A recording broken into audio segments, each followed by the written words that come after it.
kita dari kelompok 31 akan memperkenalkan diri. Nama saya Anindita Ningtyas, bisa dipanggil Nindi. Dan nama saya nih biasa dipanggil Meja. Dan saya Ahmad Lenisco, biasa dipanggil Gilang. Dan Ridho Alfarisi, biasa dipanggil Ridho. Nah, oke. Kak Meza, kita akan ngebahas apa nih kali ini? Jadi kita akan membahas manajemen waktu dan juga nervous. Oke, nah pasti kalian udah nggak asing dong dengan kata nervous. Pasti hampir semua orang pernah ngalamin nervous. Nah, kali ini kita akan kupas tentang mengenai bagaimana sih cara agar kita nggak ngalamin nervous lagi nih. Dan juga supaya waktu kita nggak terbuang sia-sia. Nah, yang pertama, materi yang pertama akan disampaikan oleh Kak Maulana mengenai cara mengatasi nervous. Silahkan Kak Maulana, bisa dimulai. Untuk kesempatannya. Oke. Kali ini kita membahas tentang nervous. Tapi nervous kali ini mungkin lebih ke public speaking ya, karena aku sendiri yang ngalamin. Dan mungkin aku bisa share teman juga nih yang masih nervous pas public speaking. So jadi mereka bisa mengurangi nervous mereka atau syukur-syukur bisa hilang. Nah, sebelum kita masuk ke pembahasan, ada yang takut nggak sih pas public speaking, dan apa sih yang kalian takutin? Aku pengen tahu. Aku pernah ngerasain takut banget sih mengenai public speaking. Soalnya aku suka gemeteran kalau di depan umum. Tambah lagi aku nggak begitu nguasain sih tentang materinya. Jadi hal itu ngebuat aku jadi nervous banget kalau maju ke depan buat public speaking ke depan teman-teman. Nah, untuk Kak Ridho sama Kak Meza gimana? Kalau aku sendiri sih pas itu, kalau nggak salah sih sering pas SMA. Soalnya lagi gencar-gencarnya pas ujian praktek tuh bahasa Indonesia sama bahasa Inggris tentang pidato. Apalagi dengan bukan bahasa kita sendiri, maksudnya bahasa Indonesia, itu bikin nervous parah sih. Iya. Kak Meza gimana?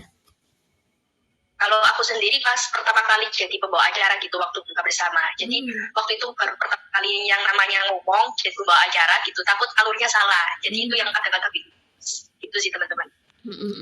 Oke, Kak Maulana bisa lanjut. Kalian itu semua udah aku rasain. Nah, tapi di sini kita ngebahas tentang gimana kita biar nggak takut pas public speaking. Nah, yang pertama ini hadapi dan jangan takut. Kalian tuh kayak udah ketemu audiensnya duluan, belum ngobrol apa-apa, pasti udah takut dicap inilah, dicap itulah. Kalau public speaking kita tuh jangan takut, jangan berpikir kayak gitu. Kayak anggap aja nih semua audiens yang di depan kita itu batu. Itu pernah banget diajarin sama guru SMP aku. Jadi itu kayak seakan kita ngomong sendiri. Bener kan Kak, kalau misalkan ngomong sendiri kita lebih fleksibel, lebih kayak ya udah dunia itu milik kita sendiri. Nah, tanya Kak Nindi yang katanya kalau pas public speaking itu gemeteran karena nggak kuat materi. Bener kan Kak? Bener banget sih. Oke, ngatasin gemeteran dalam public speaking. Sebenarnya aku punya taktiknya sih. Taktik atau apa? 8 itu sekarang boleh catat sekalian nih biar kedepannya bisa dipraktekin. Apa sih itu teknik 478? Udah ada yang tahu belum? Oh, belum banget. Belum tahu. Apa sih? Belum ya? Oke, aku kasih tahu 478. Ini teknik pernafasan, tahan nafas dan 8 detik buang nafas. Jadi kayak ditarik 4 detik, tahan 7 detik, lalu buang 8 detik. Ayo kita praktekin sama-sama. Oke. Nafas bareng-bareng ya, tahan 7 detik, buang 8 detik, buang dari mulut. Nah, itu jauh lebih tenang dibandingkan kita nggak meraktekin taktik tersebut. Lalu cerita tadi pas takut public speaking itu nggak kuasain materi, itu benar-benar suatu hal yang salah besar sih. Contohnya aku kayak gini berani nih ngomong depan kalian karena apa? Udah kuasain materi. Jadi buat teman-teman yang belum kuasai materi, buruan deh kuasain materi sebelum terlambat kayak apa aja ya. Sebelum public speaking itu dimulai, jauh-jauh hari kita udah kuasain materi. Jadi kita lebih enak dalam menyampaikan. Ketika ada sesi tanya jawab, kita juga nggak ngangong-ngangong kayak kambing. Ya kan? Oke. Oke. Lalu kita yang selanjutnya nih, ada antusias. Jadi kalau kita misalkan disuruh buat public speaking, entah itu sama guru, ataupun secara dadakan, atau disuruh sama orang tua, kita tuh harus benar-benar antusias. Jangan kayak, aduh, aku nggak bisa deh, aku nyerah. Itu tuh suatu hal yang negatif banget buat public speaking kita ke depannya. Dan itu nggak sama sekali bisa ngilangin nervous. So, jadi kita harus antusias. Gimana caranya? Kayak, misal nih, kita tuh kalau public speaking tuh kita bisa jadi terkenal, bisa ngelatih self kita, ya, wah aku bakal kenal nih, aku banyak dikenal orang, jadi suatu kebanggaan buat diri sendiri gak sih Kak? Iya sih, benar. Kakak-kakak ada yang gak antusias gak pas mau public speaking? Boleh dong diceritain. Itu tadi gimana? Antusias Kak kalau public speaking? Antusias, gimana cara ngatasin biar audiensnya antusias apa gimana? Apa pertanyaannya gimana tadi? Biar kitanya antusias buat speaking kan. Kalau aku sih caranya apa ya? Bukan karena mau nggak mau, tapi emang harus dari awal emang udah harus kita niatin gitu, harus sudah kita dalemin, harus kita udah kumpulin semangat sama niat supaya nanti pas sudah public speaking itu nggak patah-patah, nggak nggak ada hambatan yang lain gitu kalau kita udah antusias. Kalau aku pribadi sih caranya ya, aku dengerin karena aku lumayan suka lagu metal, rock and roll sama hardcore gitu, jadi bikin semangat hatiku dan badanku buat kita sama kita. Aku kayak gitu. Kalau kami itu gimana nih? Kalau aku sendiri biar antusias itu banyak-banyak latihan menyisikan waktu gitu. Karena kalau antusias itu kita harus benar-benar melekat dengan sebaik-baiknya gitu. Yang penting hatinya itu harus ditata dulu sebelum melaksanakan speaking. Oke, kita lanjut ya. Kita mungkin nggak terlalu banyak bahas tentang nervous ini. Kita bisa nih ada 2 materi lagi, bukan materi sih, 2 cara lagi ngilangin nervous, yaitu teknik mulut. Jadi sebelum kita speaking tuh kita takut beribet ya Kak dalam menyampaikan, jadi apaan sih nih public speaking kok beribet gini nih. Terus kita juga kayak merasa nggak enak, ngedown, nervous yang menjadi. Jadi yang biasa aku teknik mulut yang aku lakuin itu kayak A, I, U, E, O. Coba ikutin dong biar saya. A, I, U, E, O. Nah itu yang berkali-kali A, I, U, E, O. Atau kita menjelaskan sesuatu yang ada di depan kita. Contoh, di depan kita ada meja. Nah kita deskripsiin meja itu aja. Di meja itu adalah apa? Contoh, meja adalah sarana untuk kita belajar agar kita bisa menyelesaikan tugas-tugas yang akan kita selesaikan. Nah itu boleh tuh. Pokoknya apa yang terlintas di pikiran kita itu bisa kita jelasin. Nah yang terakhir ada latihan di depan cermin biar kita nggak nervous. Sama tuh sebelum kita public speaking bisa juga latihan di depan cermin seperti yang kakak-kakak ceritain juga sebelumnya. Jadi ini worth it banget sih ya bagi sebagian orang latihan depan cermin, karena menganggap refleksi bayangan kita itu audiens kita. So jadi kita pas public speaking nggak takut lagi loh. Nah terakhir udah penyampaian terakhir pada semangat banget. Aduh, jangan begitu dong Kak. Aduh, udah ngantuk ya Kak? Tenang. Kita di sini turu berjam. Oke. Yang terakhir itu latihan depan cermin.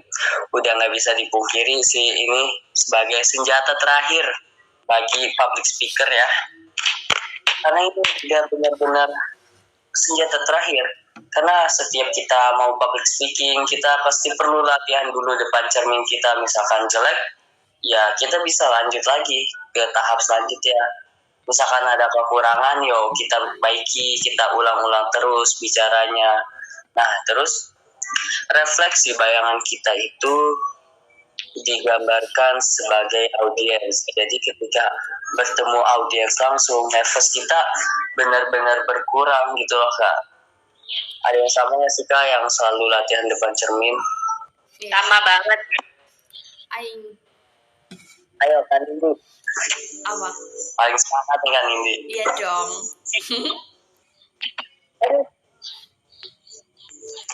Apa?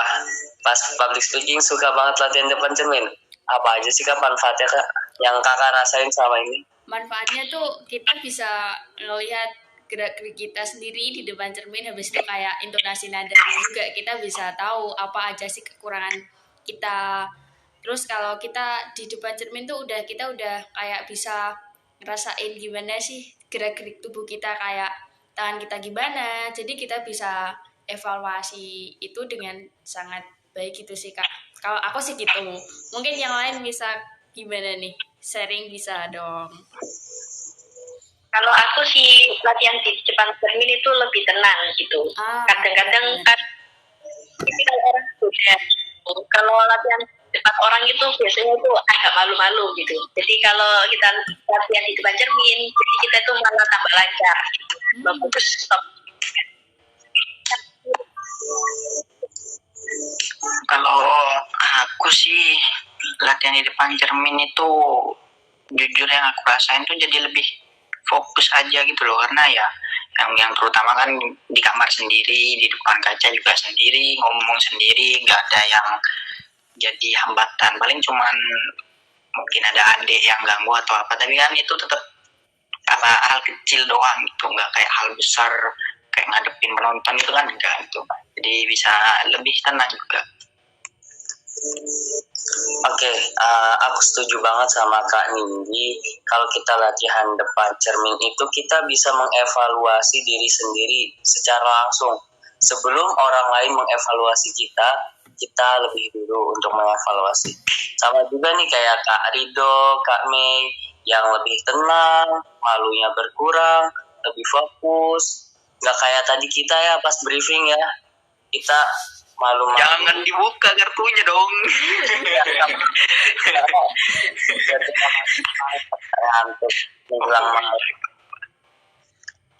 Kita lebih fokus, bener sih. Kalau ada orang lain tuh bawaannya ngakak terus, jadi kagak selesai-selesai. Ada juga yang mau latihan public speaking, ujung-ujungnya gibah. Aduh, jangan itu.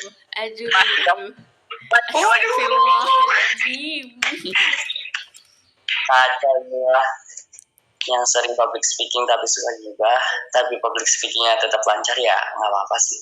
Tapi kurang gibah. Ini kita sudah mencapai bahasan terakhir karena waktunya nggak memungkinkan ya, karena tadi di Zoom. Cukup sampai sini yang bisa aku sampaikan. Ini semoga bermanfaat banget buat kakak-kakak sekalian dan yang mungkin dengar di luar sana. Amin. Aku balikin lagi ke Kak Nindi. Oke, terima kasih untuk Kak Maulana. Kita selanjutnya akan bahas mengenai manajemen waktu nih. Oleh Kak siapa tadi namanya? Boleh dikenalin lagi dong. Kak Rido. Kak Rido, monggo Kak Rido. Ya, kalau masalah waktu itu kita semua tahu kan, kalau waktu itu nggak bisa diulang lagi, nggak bisa balik lagi. Jadi apa yang udah kejadian ya udah, kita nggak bakal bisa balik ke masa lalu buat atasin itu atau lihat itu lagi atau perbaiki atau apapun itu. Makanya perlu banget kita tuh istilahnya menghargai waktu dan memanajemen waktu dengan baik dan benar, karena menurut aku sendiri memanajemen waktu itu jadi salah satu dalam sikap disiplin buat diri kita sendiri gitu. Terus juga kita manajemen waktu, kalau kita bisa manage waktu kita sendiri, kita bakal kayak untung sendiri juga kan, untungnya bagi lagi ke kita, lebih banyak untungnya ke kita. Benar sih Kak. Kalau aku punya beberapa tips sih buat kayak memanage waktu, gimana waktu kita bisa bisa bermanfaat, tidak terbuang sia-sia, terus kita juga dapat manfaat yang lain dari kita memanfaatkan waktu itu dengan baik dan benar. Lebih ke produktif gak sih Kak? Apa? Lebih ke produktif gak sih? Ya. Nah, itu salah satunya sih. Ya udah, aku jelasin dari aku punya 3 tips buat kita bisa memanage waktu dengan baik dan benar. Yang pertama itu kita tuh kalau semisal ya kita kayak jadwal hari ini padat banget gitu, kita kita melihatnya aja udah bikin pusing, belum juga ngelakuin padahal jadwal buat hari Senin gitu, tapi udah padat banget, rasanya males gitu. Nah, yang pertama itu kita itu harus mulai step by step. Maksudnya step by step kita itu catat aja satu persatu apa yang mau kita lakuin besok. Jangan kita langsung lihat semuanya, catat aja satu persatu. Mungkin sejam sebelum kita melakukan aktivitas itu atau 2 jam sebelum melakukan aktivitas itu kita catat. Misalnya jam 6 kita olahraga pagi, lari. Nanti jam 7 kita mandi terus makan. Kita tuh catat, terus kita tempelin di dinding. Biar kita tuh kayak, oh iya ini aku ada tanggungan, ada kegiatan di jam segini yang harus aku lakuin. Nah mungkin buat awal-awal emang kayak hal begitu tuh susah. Lebih ke arah males sih, soalnya kan kita butuh effort buat cari kertas, terus nulis, habis itu nempel tuh kan effort banget gitu. Tapi ya balik lagi ke mindset kita, kalau kita bisa manage waktu dengan baik dan benar, ya lebih banyak untungnya ke kita gitu. Nah, yang kedua itu kita tuh harus nentuin skala prioritas. Ya mungkin kayak benar banget sih Kak, skala prioritas itu harus benar-benar diperhatiin. Kalau misalkan kita nggak perhatiin skala prioritas, kita keburu pusing duluan. Nah, benar sih Kak, benar-benar. Tapi kalau kita malas ngambil kertas tuh bisa ditulis di handphone, tahu Kak, bisa pakai Google Calendar, Trello, itu membantu banget sih. Yang udah pakai Trello siapa nih? Belum. Aku baru dari Kak Nindi. Oke. Iya, kalau ya kayak kata Kak Maulana tadi, ya bener. Kita tuh bener-bener harus menentuin skala prioritas. Emang benar kita tuh butuh me time, kita butuh self reward, intinya kita butuh memanjakan diri kita sendiri, tapi ya jangan terlalu dimanjain juga. Ntar jatuhnya males terus gak niat, habis itu gak niat hidup kan, bunuh diri kan bahaya gitu kan. Jadi tidak berguna hidupnya gitu. Makanya dari itu kita butuh metain mana yang utama dulu gitu. Kalau saran dari aku sih, utamain hal-hal kewajibanmu. Yang pertama jelas lah, ibadah itu kan memang kewajiban kita dari kita lahir, emang udah kita harus sama agama, harus patuh sama ibadah tuh, pokoknya harus jalan dulu. Minimal itu 5 waktu udah kita pegang tuh. Mungkin buat yang non muslim minimal ya kita tuh rajin buat datang ke gereja, vihara, pura atau yang lain-lain. Itu udah seminimal-minimalnya biar minimum dari kehidupan seorang manusia tuh kayak gitu. Terus habis itu ya tentu jelas kayak pendidikan, habis itu tugas-tugas, habis itu mungkin ada tanggung jawab organisasi. Nah yang kita kesampingin itu seperti kayak main game, mungkin duduk-duduk, rebahan, atau kita nongkrong sama teman gitu. Sebenarnya nggak apa-apa sih nongkrong sama teman itu, cuman kayak ya jangan keseringan juga kan, jatuhnya kayak cuman buang-buang waktu juga, kitanya jadi kekuras waktunya, yang harusnya ngerjain tugas kita malah nongkrong, yang harusnya kita belajar kita malah nongkrong gitu kan. Karena kita nyesel sendiri pas ada ulangan kita nggak bisa ngerjain, bingung, yang ada kita malah nyontek, pas tugas lagi kita kena marah, malu di depan umum kan, kayak gitu. Nah yang terakhir, yang ketiga itu meskipun dari 2 hal ini kita kayak ngelakuin sesuatu dari, maksudnya kita tuh beraktivitas gitu loh, kita harus nulis, kita harus nentuin skala prioritas, tapi tetap aja yang ketiga tuh kita balik lagi ke mindset kita gitu loh. Semua itu pasti berawal dari sini. Kalau di sini tuh udah malas, udah itu udah gak beres lah ke depannya, udah bakalan rancu gitu. Kita misalnya punya kewajiban untuk bersihin ini, kewajiban untuk ngajarin ini, kewajiban untuk intinya kalau semua aktivitas yang akan kita lakuin nggak kita niatin dari awal, dari kepala, ya kita nggak bakal bisa ngelakuin itu dengan ikhlas. Malah kita jadinya nanti nggak ikhlas, terus kayak males-malesan gitu, kayak yang keluar dari diri kita tuh tidak maksimal gitu, tidak 100%. Kalau dari aku sih gitu aja Kak. Oke. Pernah gak sih Kak kalau produktif itu harus dimulai dari pagi hari? Soalnya kayak gini, kalau di aku kalau di pagi hari udah produktif, maka seterusnya akan produktif sampai sore hari. Tapi kalau di pagi hari itu aku udah rebahan, scroll TikTok, maka sampai sore pun aku pasti udah gak produktif. Pernah ngerasain kayak gitu nggak? Kak Nindi, apakah kita satu jiwa raga kah? Iya. Aduh.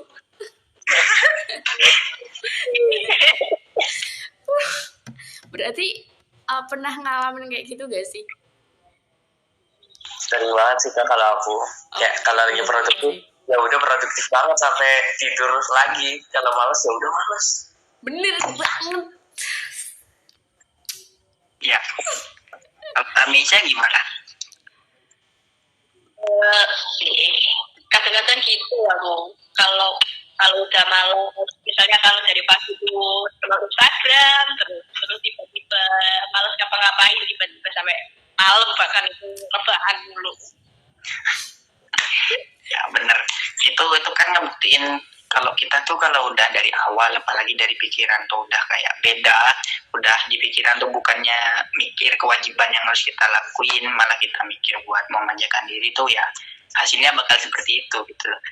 Ya sama kayak peribahasa, usaha tidak akan mengkhianati, hasil tidak akan mengkhianati usahamu. Nah, kalau usaha kita buat manjain diri kita ya manja diri kita, ntar gak bakal rajin, bener. Iya sih, bener banget sih. Wah, itu pakai kamera belakang Kak? Kayaknya dia gak denger deh. Kita lanjut aja. Ya Kak, suaranya tuh putus-putus Kak. Iya maksudnya tadi kan burem tapi sekarang udah gak burem. Apakah? Ya aku kameranya. Oh. Oke. Yuk lanjut, aku balikin ke Kak Nindi lagi. Itu aja dari aku. Oke, terima kasih untuk Kak Maulana, Kak Rido, dan juga Kak Meiza udah menyempatin ngobrol-ngobrol santai kita pada malam hari ini. Kalian hebat banget. Aku beruntung banget bisa kenal kalian. Tepuk tangan dong.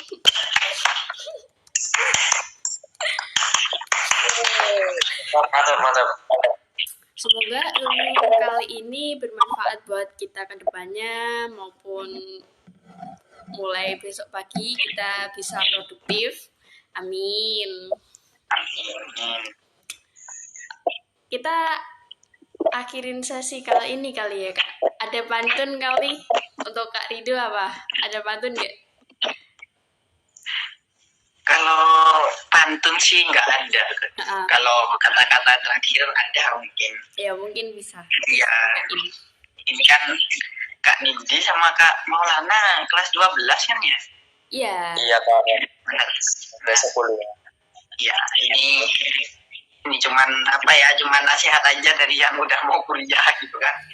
Jadi ya ini masuk tadi ke topik manajemen waktu, ada kaitannya sama ada nervous juga. Jadi ya kalau bisa, karena mungkin kayaknya sih pas awal-awal kelas 12 itu udah cuman tinggal tugas-tugas sama ulangan-ulangan doang sih, udah kayak bukan kesibukannya nggak terlalu padat banget lah. Jadi aku boleh kasih saran ya, kalian mulai persiapin lah dari sekarang, manage banget waktu kalian, karena waktu kalian tuh udah sedikit gitu loh. Aku itu dulu belajar buat SBMPTN tuh hamin sebulan, sumpah. Itu hamin sebulan. Keren. Tapi tembus kan? Tembus gak? Kenapa? Tembus gak? Tembus. Tapi tembus. Alhamdulillahnya itu ya, beruntung. Itu faktor keberuntungan. Ya gitu. Kalian mulai persiapin dari sekarang, manage waktunya tuh yang benar, yang baik. Meskipun mungkin nanti kalian akan ngadepin kayak, aduh ini soal susah banget, kok nggak bisa dikerjain. Ini yang buat juga kayaknya nggak bisa ngerjain, makanya dia buat soal kayak gini gitu kan. Kalian tuh mending udah taruh, nggak usah dikerjain lagi, istirahat, dan ya kerjain di besok harinya. Intinya jangan forsir diri sendiri kalian juga gitu loh. Kalian tuh perlu belajar, tapi juga kalian tuh manusia, kalian perlu tenaga, kalian perlu istirahat. Jangan terlalu dipaksain. nanti pas hari H, hari UTBK kalian sakit kan sama aja bohong, nggak ikut ujian kan udah prepare. Amit-amit dah. Tapi berharap ikut UTBK sih Kak, berharap lolos SNM. Amin. Semua udah ada rezekinya kok. Amin.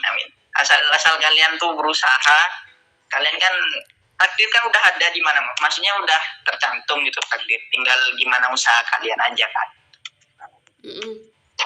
Kak Maulana ini apa itu, SMA atau SMK? Aku SMK sama Kak Miza. Jadi kayak berharap banget sama SNM karena kan kalau SMK tuh peluangnya kecil banget ya. Bener, ya soalnya aku juga SMK. Aku sudah kerja teman-teman, lulusan tahun ini, tapi SMK. Cuma nggak lolos SNM waktu itu. Aku tuh apa-apa kalian pasti lolos lah, yakin. Amin. Aku tuh sebenarnya udah beli buku The King, Wangsit ya, tapi jarang dibuka sih. Buku apa tadi? Wangsit yang 2023. Oh, Wangsit, tak kira ini The King. Ada soalnya, tapi 2022. Aku yang 2023 sih udah beli, tapi kayak belum kebuka. Udah kebuka tapi yang cuma itu, apa itu namanya, cuma belajar mengenai apa itu namanya, sandi apa, lupa aku namanya. Bahasa Panda. Kalau nggak salah bener. Bahasa Panda. Ini ya udah itu. Nah itu Pak, kita lagi bahas materi UTBK itu. Pas hari UTBK itu aku jujur ya, aku tuh udah gak nervous gitu loh. Soalnya kan nggak kayak teman-teman, soalnya aku juga dapetnya sesi 2 gitu. Sesi 2 tuh ya lebih jaraknya 5 hari apa seminggu daripada yang sesi pertama. Jadi aku udah lebih agak gak nervous gitu loh. Tapi pas ngerjain deviceku itu nge-lag, jadi aku tuh udah emosi, habis itu capek mikir, tiba-tiba jadi nervous. Nah itu yang salah satu pemicu nervous tuh itu. Ya kalau bisa kalian ya latih fokusnya juga, benar, latih fokusnya. Terus nanti semisal kalian ada problem pas ngerjain soal UTBK yang ikut SBM ya, pas lagi ada problem, kalian tuh jangan sungkan jangan nervous buat angkat tangan buat buat ngomong, Pak ini saya sedang bermasalah gitu. Aku pas itu soalnya udah nervous, udah males juga kan mau angkat tangan, kayak yang lain aman-aman aja gitu, cuman deviceku doang yang bermasalah gitu. Jadi ya itu kesalahan ya.